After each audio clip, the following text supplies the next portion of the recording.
Vamos a platicar de las 5 reglas irrompibles dentro de la nutrición deportiva. Regla número 1. La manera más efectiva de programar un plan de alimentación es incluyendo por lo menos de 5 a 6 comidas al día. 3 comidas fuertes, desayuno, almuerzo y cena, y de 2 a 3 meriendas entre cada comida.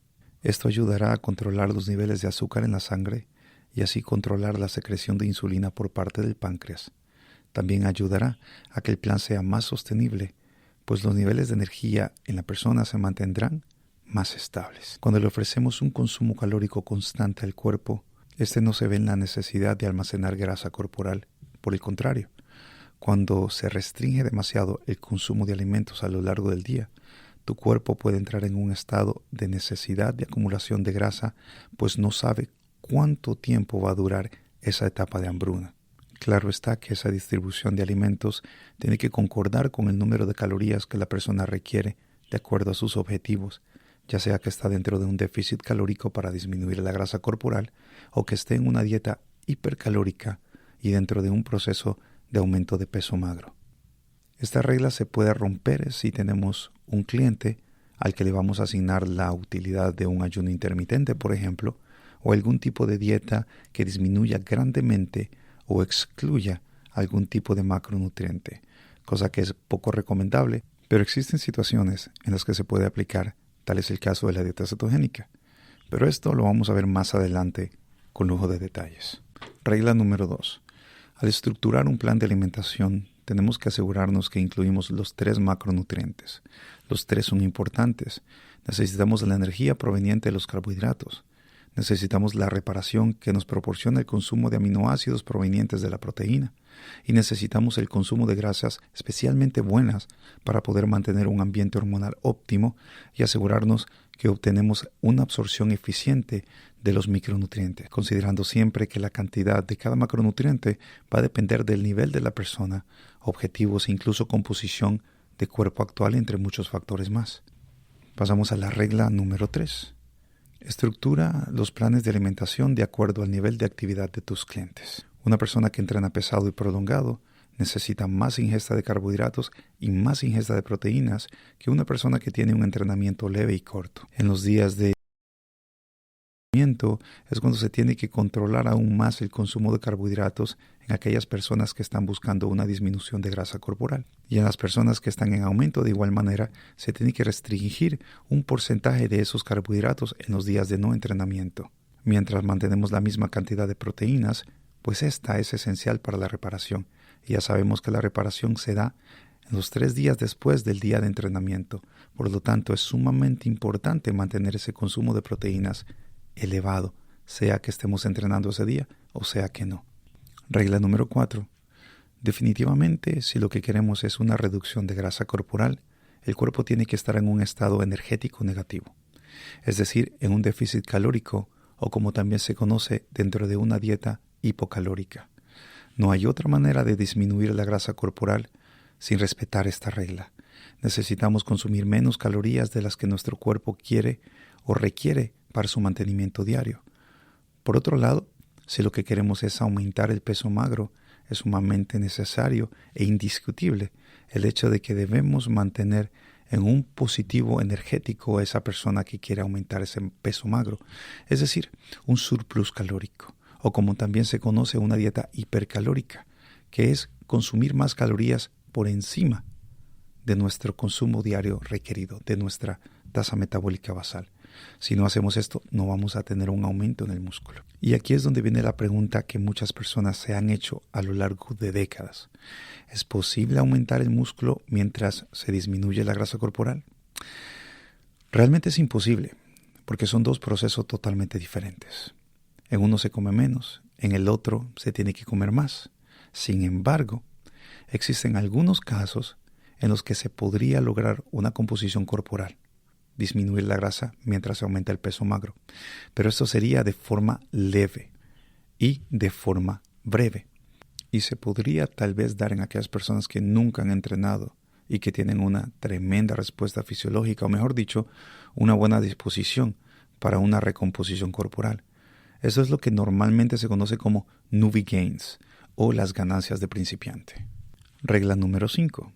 Es importante también tomar en cuenta el hecho de que especialmente cuando estamos en un negativo energético, estamos disminuyendo macronutrientes y por consecuencia estamos disminuyendo también el consumo de los micronutrientes, las vitaminas y los minerales. Por eso es que es sumamente importante que sepamos qué suplementos nos pueden ayudar para continuar con nuestro proceso de manera efectiva, no solo avanzando en nuestra pérdida de grasa corporal, sino manteniéndonos saludables, cuidando nuestro sistema inmunológico y otras áreas de nuestro cuerpo que podrían ser afectados si no se ayuda el cuerpo con esos micronutrientes que le estamos restando con el negativo de la dieta. Ahora, no siempre puedes comer 5 o 6 veces al día. Hay muchas ocasiones en las que tu cuerpo requiere o puede aprovechar ciertos macronutrientes en cantidades mayores a las que se puede obtener solo de los alimentos. El agotamiento del sueño, las toxinas en la cadena alimenticia, el exceso de procesamiento, la sobrecocción, la formación de radicales libres en el cuerpo y una serie de otros factores, a veces relacionados con la salud, pueden interactuar para hacer que los alimentos sean menos nutritivos.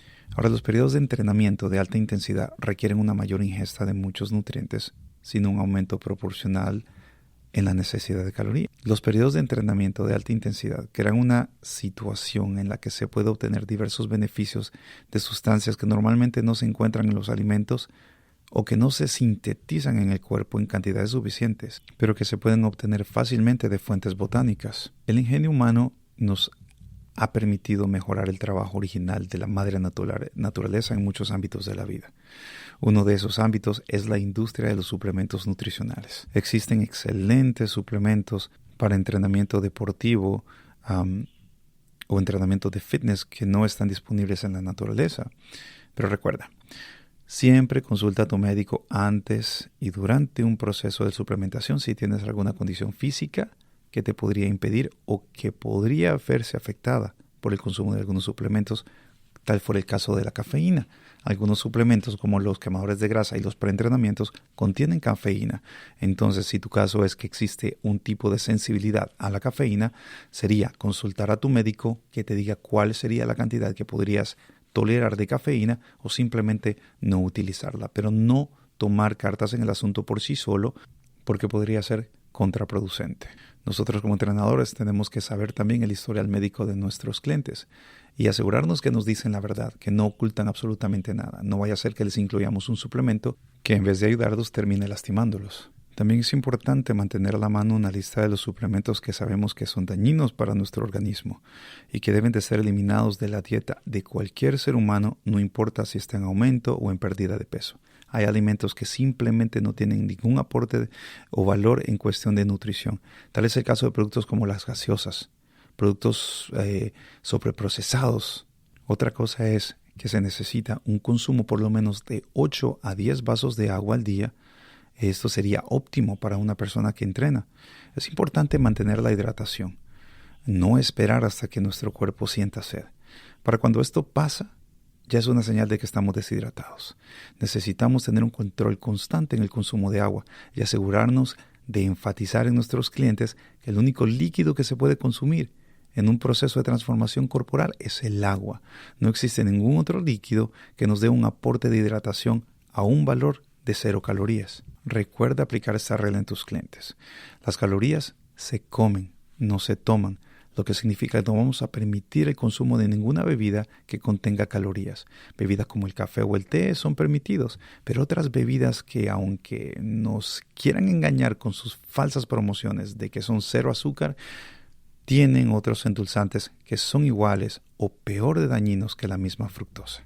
Determina tus requerimientos diarios de proteína. Como ya sabes, pequeñas cantidades de proteína deben estar disponibles para tus tejidos musculares durante todo el día para un crecimiento y recuperación óptima. Las proteínas que incluyen los aminoácidos esenciales, aquellos que tu cuerpo no produce, son de suma importancia. Los polvos de proteína son una excelente manera de obtener proteína adicional de calidad. El procedimiento de estimación Hatfield para determinar el requerimiento diario de proteína te ayudará a determinar cuánta proteína necesita tu cuerpo. Asegúrate de enfatizar en tus clientes el consumo de proteína, explicarles la importancia de la reparación muscular después del entrenamiento, aunque hay muchos casos en los que los clientes quieren enfocarse solamente en la disminución de grasa corporal. Es extremadamente importante que les expliquemos la necesidad de aumentar el peso magro para poder asegurarnos que una vez esta persona termine con su proceso de transformación, no va a tener un rebote, que es cuando las personas disminuyen bastante de peso, pero cuando se salen del plan de alimentación y retoman su vida normal, tienen simplemente un rebote. Ese peso se les devuelve, lo vuelven a acumular. Esto se da porque tal vez se enfocan mucho en la disminución de grasa corporal o pérdida de peso en la báscula, más que en la necesidad de tener el control de que esta persona tenga el número de libras de peso magro que va de acuerdo con su género, edad y estatura. Músculos más grandes consumen más calorías, lo que significa que si aumentamos nuestra musculatura, nuestro consumo calórico en reposo va a aumentar. Incluso hay un estudio que afirma que por cada libra de músculo que aumentamos, nuestro consumo calórico en reposo puede aumentar entre 30 a 50 calorías por libra de peso magro que nosotros aumentamos. Lo que nos dice que si aumentamos 10 libras de peso magro, en una persona podría lograr aumentar 10 libras de peso magro pues en un periodo de, supongamos, unos 2 o 3 meses, dependiendo, claro, de qué tan adaptada está la persona al entrenamiento. Pero esto aumentaría esa tasa metabólica basal de 300 a 500 calorías en reposo. ¿No es esto maravilloso? Pero es importante explicarle a nuestros clientes esos detalles para que tengan la confianza y sigan con el procedimiento sin cuestionar. Ahora pasamos al alcohol. Dado que el alcohol es una toxina, es un veneno, pueden surgir una serie de anomalidades físicas. Estas anomalidades pueden reducir la fuerza, la resistencia, la capacidad de recuperación, capacidad aeróbica, capacidad para metabolizar grasas y crecimiento muscular. El alcohol también puede afectar tu sistema nervioso y tu cerebro. Con el uso prolongado de alcohol es posible una grave deterioración de tu sistema nervioso central. Con el uso a corto plazo, la interacción nervio-músculo puede reducirse, lo que resulta en una pérdida de fuerza. Otros efectos peligrosos incluyen una coordinación ojo-mano y equilibrio reducidos, recuperación retrasada y una curación menos eficiente de las lesiones, incluyendo la recuperación después del entrenamiento. El alcohol ha sido responsable de diversas disfunciones sexuales, como la pérdida de líbido, la reducción de la formación de espermatozoides, irregularidades menstruales y reducción de los órganos sexuales. Esto nos indica que el alcohol tiene un gran impacto en la hormona de testosterona. El alcohol puede dañar las células musculares. Algunas de estas células dañadas pueden morir por exposición prolongada al alcohol, lo que resulta en contracciones musculares menos funcionales. Y pues imagínense ustedes están tratando de entrenar y no pueden tener la misma contracción que se supone que su cuerpo tenga porque están matando sus células ante la exposición del alcohol. Creo que sería una forma tonta de nosotros saber tener esta información en nuestras manos, ignorarla y seguir tomando alcohol. Sería algo excesivamente tonto. Los efectos del alcohol en el corazón y los sistemas circulatorios son numerosos. Puedes experimentar una reducción de tus capacidades de resistencia cuando consumes alcohol, especialmente en grandes cantidades. Al consumir bebidas alcohólicas, aumenta la pérdida de calor, ya que el alcohol estimula la dilatación de los vasos sanguíneos. Esta pérdida de calor puede hacer que tus músculos se enfríen y como resultado se vuelvan más lentos y débiles durante las contracciones. Además, el alcohol puede causar varias irregularidades gástricas, digestivas y nutricionales. Esta sustancia provoca la liberación de insulina, lo que a su vez aumenta el metabolismo del glucógeno, ahorrando así grasa y dificultando la pérdida de grasa. Dado que el consumo del alcohol puede interferir en la absorción de muchos nutrientes, es posible volverse anémico y deficiente con la vitamina B. Dado que el hígado es el órgano que desintoxica el alcohol. Cuando más alcohol consumes, más duro tiene que trabajar el hígado. Este estrés adicional en el hígado puede dañar e incluso destruir algunas células hepáticas. Dado que el alcohol actúa como diurético, grandes cantidades de alcohol pueden ejercer un estrés indebido en tus riñones. Con la acción diurética del alcohol se secreta grandes cantidades de hormona antidiureica, ADH. Esto puede resultar en una retención elevada de agua, algo que ningún atleta desea. Los efectos del alcohol en la fuerza, el tiempo de reacción, la habilidad y la fusión cardíaca no son deseables. De hecho, el alcohol no es una fuente nutricional de energía, a pesar que contiene 7 calorías por gramo. El potencial del alcohol para causar deterioro mental es grande, con numerosas anomalías fisiológicas muy posibles. Por eso, en nutrición no se toma en cuenta aunque sea un macro que contiene calorías, pero no tiene ningún beneficio en cuestión de metabolismo, en cuestión de reparación. Todo es destrucción. Cuando las personas me preguntan sobre el consumo de alcohol, yo les hago una explicación bastante fácil, una explicación con mucha lógica. El efecto del alcohol en nuestro cuerpo va mucho más allá del consumo de calorías, porque hay personas que piensan que por consumir alcohol, pues puro, sin que sea en forma de cóctel o cerveza, van a estar bien porque no están consumiendo las calorías que normalmente tiene la cerveza y los cócteles. Sin embargo, el efecto mayor que el alcohol tiene en nuestro cuerpo y que es el que produce todas las anomalías antes mencionadas, no es tanto el consumo de las calorías provenientes del alcohol, sino la toxicidad que éste produce en nuestros riñones o hígado. Cuando nuestro hígado detecta la presencia de alcohol, entra en un estado de alarma, pues ha detectado la presencia de toxinas dañinas en nuestro sistema. Por lo tanto, hay una gran pausa y no hay síntesis proteica, no hay lipólisis, que es la utilización de grasa como energía.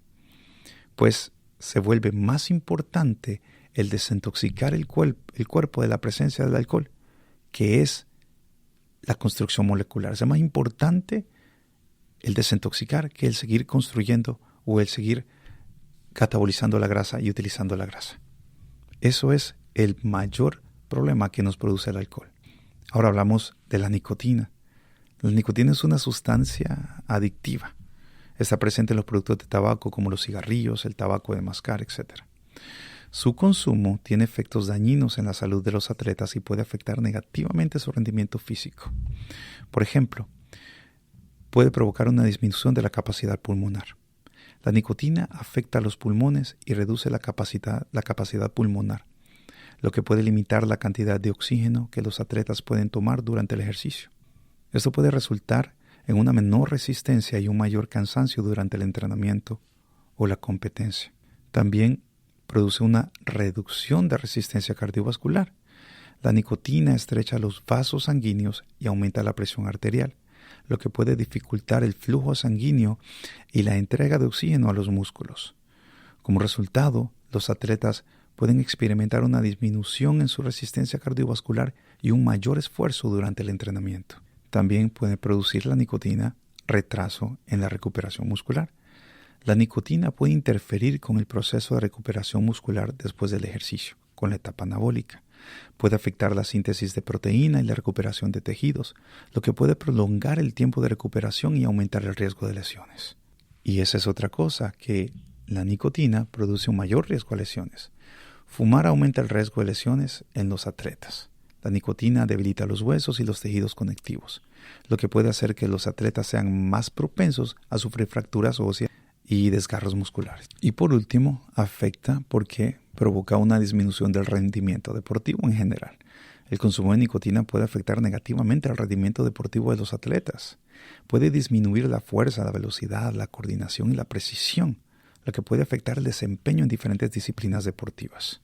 Eso es importante destacar que dejar de fumar o evitar el consumo de productos de tabaco es beneficioso para la salud en general y puede mejorar el rendimiento atlético. Si tienes un atleta que fuma, considera brindar apoyo para que tu cliente deje de fumar y habla con él de todos los efectos negativos y que sepa de antemano que cuenta con tu apoyo para dejar ese mal hábito. Cosa que, como cualquier otra adicción, se tiene que ir dejando de una manera gradual y progresiva. Ahora, para finalizar, cuando se trata de los horarios de comida, pues los horarios para las comidas dependen del horario del cliente, la verdad. Hay personas que tienen un horario que se les facilita llevar las 5 comidas al pie de la letra, comiendo cada 2 o 3 horas. Sin embargo, hay otras personas que por razones de trabajo o compromisos no pueden cumplir con el consumo de 5 comidas al día. Por lo tanto, aquí es donde nosotros debemos de ser muy inteligentes para poder distribuir la cantidad de comidas que la persona podría consumir de acuerdo a su horario personal y tratar de incluir las calorías requeridas dentro de esas 3 comidas. La forma más inteligente de saber qué macronutrientes poner en cada comida y la cantidad es tener conocimiento de cuál es el tipo de actividad física que el individuo va a estar desarrollando después de cada comida.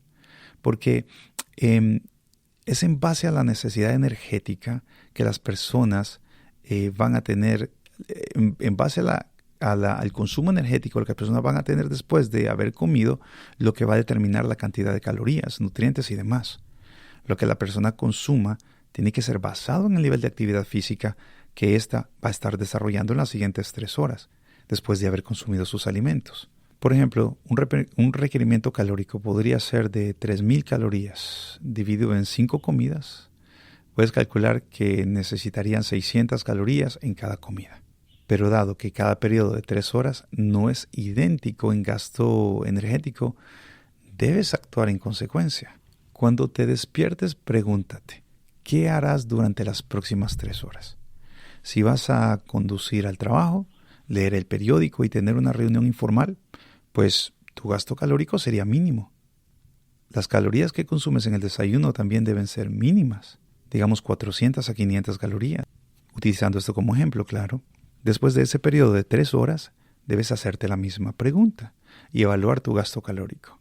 Tal vez vayas a realizar algún tipo de trabajo de intensidad moderada en tu trabajo. Esta segunda comida debe proporcionar calorías adicionales, tal vez 600 a 700. Esto utilizando estos números como referencia nada más. Todos los cuerpos son diferentes y todos tenemos gastos calóricos diferentes. Y el punto es que, por ejemplo, como les acabo de decir, si la dieta es 3.000 calorías y ustedes, 5 comidas son 600, no sería así de fácil. Eso sería demasiado básico. No, cada comida tiene que depender de sus futuras 3 horas. Como ustedes pueden poner una comida de 400 calorías en un momento, podrían poner una de 800 o 1.000 calorías en otro momento. Imagínense que la persona va a tener un entrenamiento súper demandante de energía, va a tener un entrenamiento de piernas, 2 horas. Ustedes le darían antes, unas 2 o 3 horas antes de ese entrenamiento a esta persona, vamos a decir, una comida de 400 calorías. Claro que no. Ahí es donde podríamos aprovechar para darle por lo menos una comida que contenga por lo menos unas 700 calorías. Esto estamos utilizando números a lo loco porque obviamente hombres y mujeres son diferentes, niveles son diferentes, pero estamos utilizando solamente esto como ejemplos. Y bueno, ya para finalizar vamos a hablar un poquito del índice glucémico. El índice glucémico, el IG, es una medida que se utiliza para clasificar los alimentos según su efecto en los niveles de glucosa en sangre después de ser consumidos. Se basa en una escala de 0 a 100, donde los alimentos con un índice glucémico alto, 70 o más, se considera de rápida digestión y absorción, lo que provoca un aumento rápido y pronunciado en los niveles de glucosa en la sangre. Por otro lado, los alimentos con un índice glucémico bajo, de 55 o menos, se digieren y absorben más lentamente, lo que resulta en un aumento gradual y más controlado de los niveles de glucosa en la sangre. El índice glucémico se utiliza como una herramienta para ayudar a las personas a controlar sus niveles de glucosa en sangre, especialmente en aquellos que tienen diabetes o buscan mantener un equilibrio en su dieta. Los alimentos con un índice glucémico alto pueden elevar rápidamente los niveles de glucosa en sangre, lo que puede ser problemático para las personas con diabetes o aquellos que buscan controlar su peso. Por otro lado, los alimentos con un índice glucémico bajo pueden proporcionar una liberación de energía más sostenida y ayudar a mantener los niveles de glucosa en sangre más estables. También es importante tener en cuenta que el índice glucémico de un alimento puede variar dependiendo de varios factores, como la forma de preparación, por ejemplo, la madurez de los alimentos y la combinación con otros alimentos en una comida. Además, el índice glucémico no tiene en cuenta la cantidad total de carbohidratos en un alimento. por lo que es importante considerar también la carga glucémica que tiene en cuenta tanto el índice glucémico como la cantidad de carbohidratos en una porción de alimento. El índice glucémico es una medida que clasifica los alimentos según su afecto en los niveles de glucosa en la sangre después de ser consumidos. Así que a continuación les voy a dar una lista de algunos alimentos comunes y su índice glucémico aproximado para que tengan una idea. ¿Ok? Pero es importante, como les había dicho antes, tener en cuenta que los valores son aproximados y pueden variar según la preparación y otros pequeños factores. Pero bueno, imagínense ustedes el pan. Un pan de grano mixto, el multigrain que le llama, tiene un índice glucémico de 28. Ahora, un pan de avena tiene un índice glucémico de 48, están bajos. Un pan de pita blanco tiene un índice glucémico de 57, ya estamos un poquito por arriba del 55. Ya vamos subiendo. Pan de trigo integral tiene un índice glucémico de 69 y es integral y está por arriba de, está ya llegando casi al 70, que es considerado alto. Pan blanco 71. Un bagel blanco, pues 71, son elevados. No son exageradamente elevados, pero sí son elevados. Luego tenemos en el área de los cereales para desayunar, por ejemplo, la avena tiene un índice glucémico de 49. Crema de trigo, 70. Los cornflakes, 83, eso es pura azúcar. Los Crispies tienen 87. Los Cheerios tienen 74. Todos esos que acabo de mencionar son índices glucémicos sumamente altos. La avena es la única que se salva ahí. Las frutas, vean, una pera fresca 44, no está nada mal. Una manzana 46. Unas uvas 56. Un plátano 54, no es tan alto el plátano todavía.